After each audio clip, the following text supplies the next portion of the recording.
जरूरी सूचना है आप सभी स्टूडेंट्स के लिए। स्टडी फॉर सिविल सर्विसेज का Android app Google play store में आ चुका है, उसको प्लीज तुरंत इंस्टॉल कर लीजिए।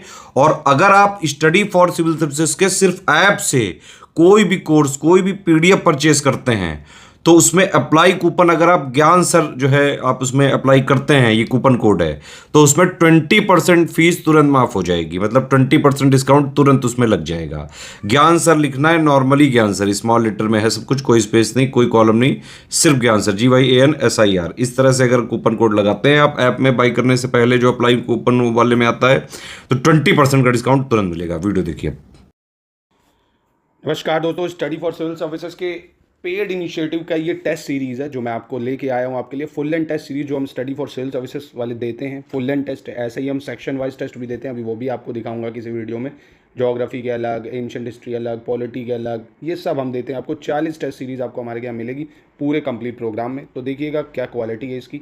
आपका कंप्लीट रिवीजन इससे हो जाएगा। History, geography, polity, science, current, सब कुछ एक ही जगह। तो टेस्ट सीरीज़ का महत्व बहुत है। टेस्ट सीरीज़ को देखा नहीं जाता है, टेस्ट सीरीज़ को लगाया जाता है, फिर उसका एक्सप्लेनेशन देखा जाता है, क्या क्या दिक्कतें हुई, क्या क्या कमियां हुई, कितने तुक्के मारे, कितने तुक्के सही बैठे, है ना भाई, कितने आपको आ रहे हैं। जैसे पहले क्या है, 140 क्वेश्चन है RO में, देखा कितने आप कर पा रहे हो, पहले वो देखा, फिर आपने कितने तुक्के लगाए। तो अपनी पूरी डायरी रखी, अपने आप के बारे में खुद को ही पता होता है कि आप कितना तुक्का मार रहे हो, कितना तुक्का सही हो रहा है। ये सब चीज़ें आपको प्रैक्टिस से आएंगी। तो चलिए पहला क्वेश्चन शुरू करते हैं। मॉडर्न हिस्ट्री का सवाल है।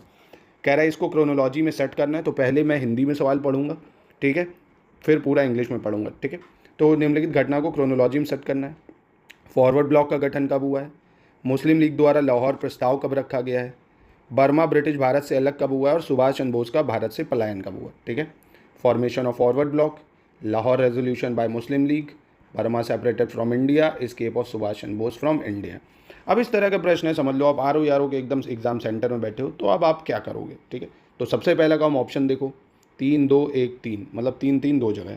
तो अगर आपको कुछ भी नहीं पता है, एक भी अगर पता होगा, तो आप थोड़ा बहुत आइडिया लगा सकते हो। जैसे कि मैं बता रहा हूँ, फॉरवर्ड ब्लॉक की स्थापना ये मोस्टली लोगों को पता होती है, 1939 में हुई थी, सुभाष चंद्र बोस ने करी थी। और बर्मा ब्रिटिश भारत से हुआ था 1935 में।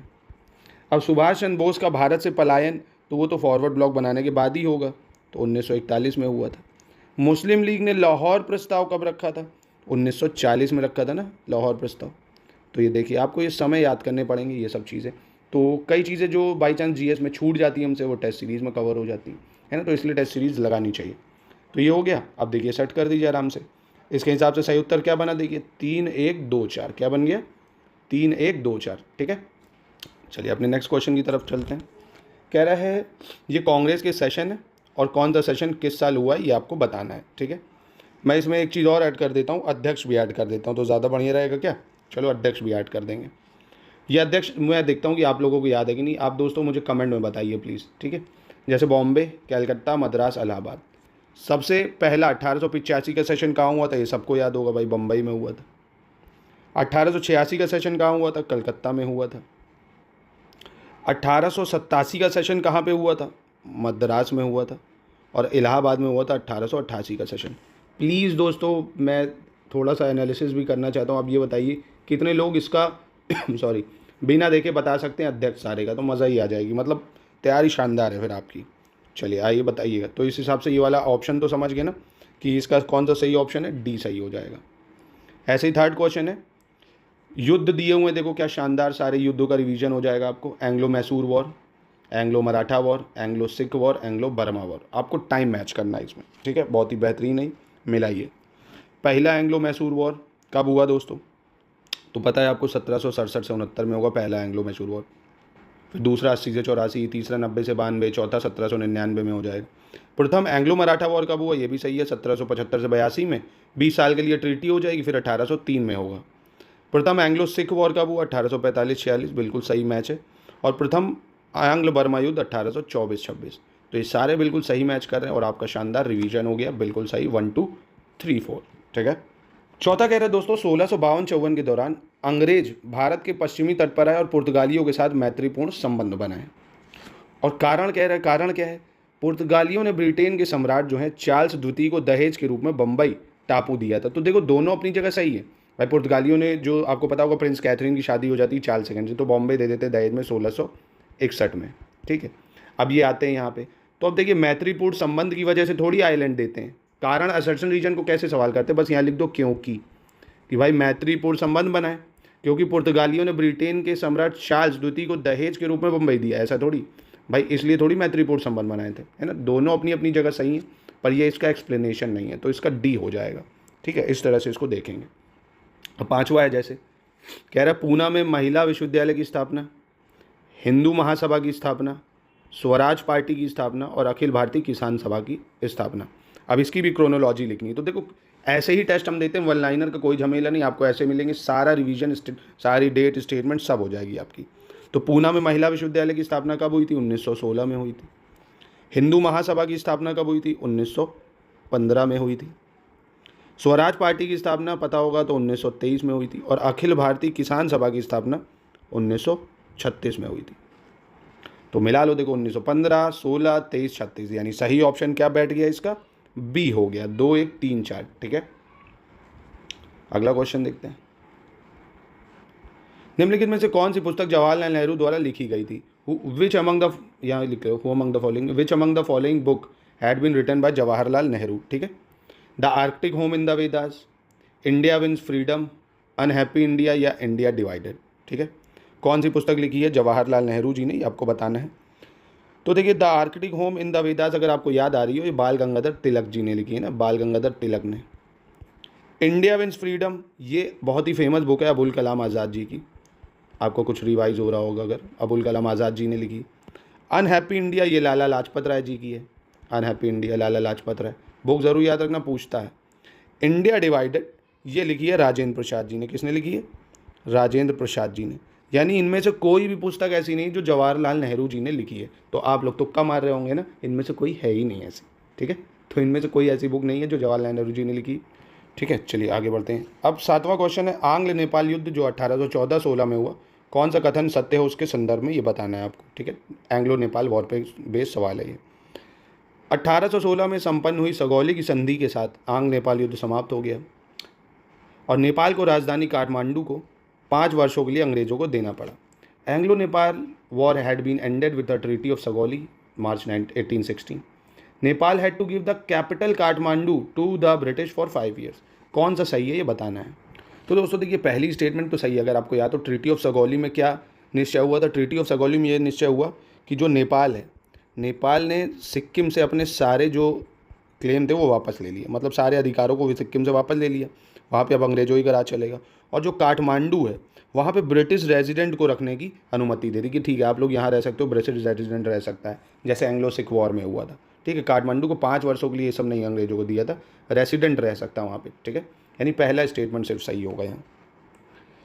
8 कह रहा, मार्च 1602 में डच संसद द्वारा पारित एक उद्घोषणा द्वारा स्थापित डच ईस्ट इंडिया कंपनी का पूर्वी केंद्र कौन सा था?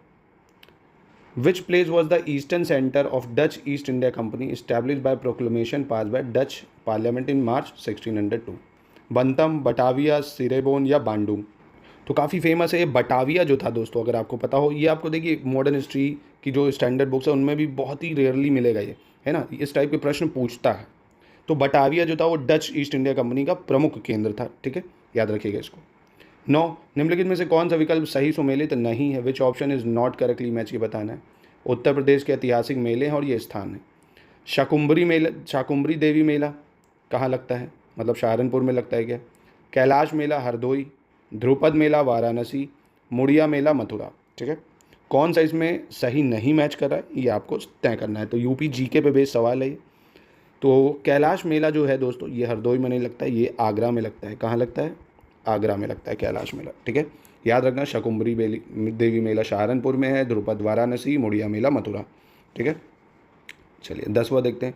गोरखपुर जिले के आधिकारिक आंकड़ों के अनुसार 4 फरवरी 1922 को चौरा चौरी कांड में लगभग कितने पुलिसकर्मी मारे गए थे? About how many policeman had been killed in Chaura Chauri incident took place on 4 February 1922 as per the official data of Gorakhpur district.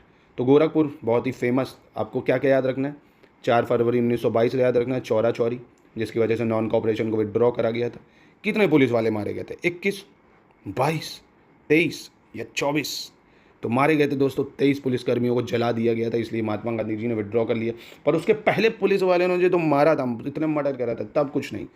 वही है भैया, मार खाते रहो, मारो नहीं। कैसा कैसे होगा भैया, मारेंगे तो कोई एक मारेगा तो चीर देंगे निकाल के, क्यों मार खाएं भाई, किसी के बाप का खाता है कोई, ठीक है। तो खैर वो अलग की बात है, मजाक की बात अलग है। तो 23 को जला दिया था, ठीक है। ऐसे 11वां क्वेश्चन है, काकोरी षड्यंत्र मामले में दोषी ठहराए गए क्रांतिकारी राजेंद्र नाथ लहड़ी को 17 दिसंबर 1927 को ब्रिटिश सरकार ने किस जिले की जेल में फांसी दे दी थी? The revolutionary Rajendra Nath Lahiri, who was convicted in the Kakori conspiracy case, had been hanged by the British government in the jail of which district? Gorakhpur, Faizabad, Naini Prayagraj या नन ऑफ द अबव? तो दोस्तों इनका होगा answer none of the above, क्योंकि राजेंद्र नाथ लहड़ी जी को फांसी दी गई थी गोंडा में। कहाँ पे दी गई थी? गोंडा में दी गई थी, ठीक है, याद रखिएगा इसको, इंपॉर्टेंट है ये। नेक्स्ट है 1902 में पुलिस प्रशासन की समीक्षा के लिए सर एंड्रू फ्रेजर के अधीन पुलिस आयुक्त की नियुक्ति निम्नलिखित में से किस वायसराय के शासनकाल में की गई थी? English version, police commission under sir Andrew Fraser to review police administration had been appointed during the reign of which of the following viceroy? तो ये है आपके ऑप्शन। ऐसे ही आप देख सकते हो ये मॉडर्न हिस्ट्री के दूसरा प्रश्न। तो दोस्तों आप देख सकते हो, ये देखो सब प्रश्न आपको स्टेटमेंट में मिलेंगे, काफ़ी रिवीजन हो जाएगा आपका हर चीज़ का। पॉलिटी के प्रश्न देख सकते हो आप, अमेंडमेंट से रिलेटेड, है ना, ये सब आपको मिल जाएगा। तो दोस्तों ये था एक स्टडी फॉर सिविल सर्विसेज का पेड इनिशिएटिव जो हम देते हैं। तो आप ये टेस्ट सीरीज़ हमारे नंबरों पे ज्वाइन करके ले सकते हैं, क्योंकि टेस्ट सीरीज़ जो है ये पेड है दोस्तों। बाकी ये आर का जो एग्ज़ाम है फिर उसके कुछ दिन पहले देखो चीज़ें फ्री मिलेंगी, पर 22 दिसंबर को जो पेपर है तो ये फिर दिसंबर में ही मैं आपसे लगवाऊंगा। अगर आप अभी टेस्ट लगा के प्रैक्टिस करना चाहते हैं तो यूपी पीसीएस आर सबके टेस्ट मिल जाएंगे, उसका पूरा एक्सप्लेनेशन मिल जाएगा। ये देखो पूरा एक्सप्लेनेशन आपको मिल जाएगा, पूरा वीडियो भी मिल जाएगा टेस्ट सीरीज़ का। अगर आप वीडियो चाहेंगे तो पूरा वीडियो भी मेरे द्वारा मिल जाएगा आपको एक्सप्लेन वे में। तो अगर आप लेना चाहते हैं तो अभी इन नंबरों पे कांटेक्ट करके ले सकते हैं दोस्तों।